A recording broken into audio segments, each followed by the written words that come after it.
Halo semuanya, saya Devana Trilogy dengan NIM 210911020188 akan memaparkan kembali materi dari kelompok 1 sampai 4 yang telah saya ringkas. Yang pertama, kelompok 1 dengan judul materi Hakikat Manajemen. Hakikat manajemen adalah proses pemberian bimbingan, pimpinan, pengaturan, dan pemberian fasilitas lainnya. Manajemen merupakan suatu kegiatan yang memiliki target dan tujuan dengan menggunakan perencanaan, pengarahan, serta perorganisasian dalam mencapai tujuan tersebut. Tujuan organisasi manajemen diperlakukan organisasi dalam rangka mencapai tujuan, atau dengan kata lain, manajemen berorientasi pada tujuan. Fungsi manajemen dapat diartikan sebagai kegiatan, makan proses, atau rangkaian kegiatan yang terdiri dari perencanaan, perorganisasian, penerapan, pengawasan yang dilakukan untuk mencapai tujuan. Keterampilan manajemen adalah pengetahuan dan kemampuan individu seorang manajemen untuk memenuhi kebutuhan dalam melaksanakan tugas tertentu dan juga dalam menjalankan fungsi manajemennya. Yang kedua, kelompok 2 dengan judul materi Perkembangan Pemikiran Manajemen dan Lingkungan Manajerial.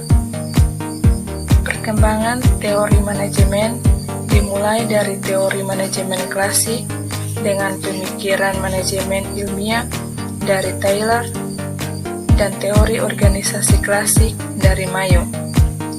Manajemen ilmiah menekankan pada upaya menemukan metode terbaik untuk melakukan tugas manajemen secara ilmiah, sedangkan teori organisasi klasik menekankan pada kebutuhan mengelola organisasi yang kompleks yang memfokuskan pada upaya menetapkan dan menerapkan prinsip dan keterampilan yang mendasari manajemen yang efektif.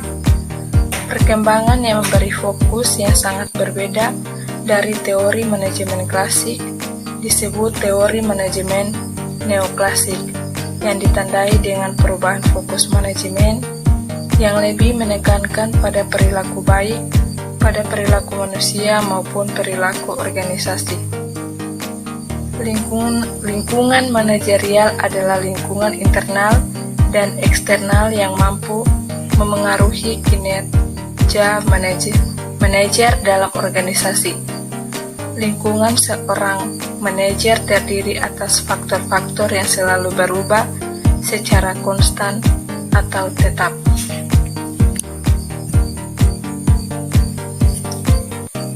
Yang ketiga, dari kelompok 3 dengan judul materi Pemecah Masalah dan Pengambilan Keputusan.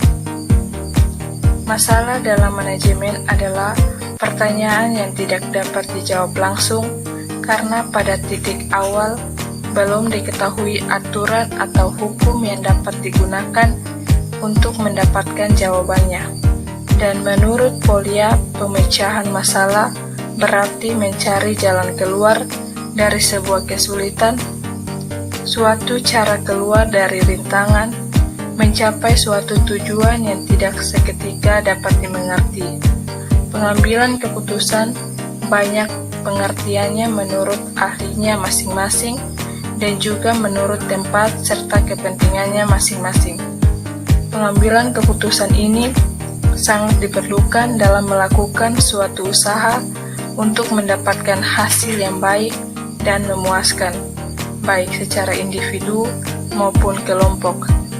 Pengambilan keputusan harus benar-benar salah dalam melakukan suatu tindakan dalam suatu usaha demi kelangsungan usaha. Yang berikut dari kelompok 4 dengan judul materi perencanaan. Perencanaan merupakan tahapan paling penting dari suatu fungsi manajemen, terutama dalam menghadapi lingkungan eksternal yang berubah dinamis.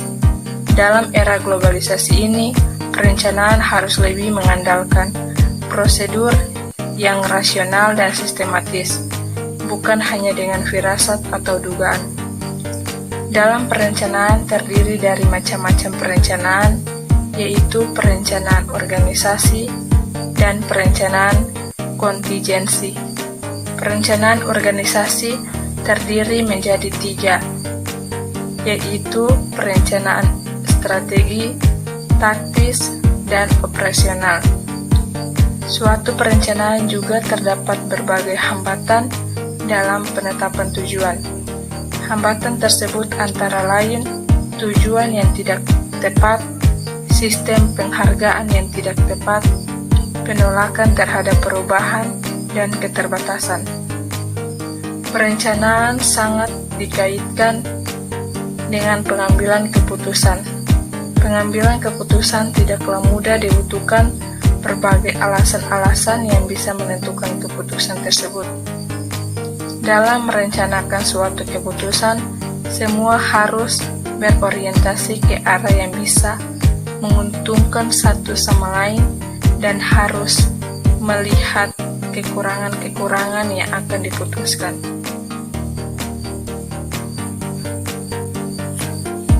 Demikianlah materi-materi yang sudah saya ringkas. Sekian dan terima kasih.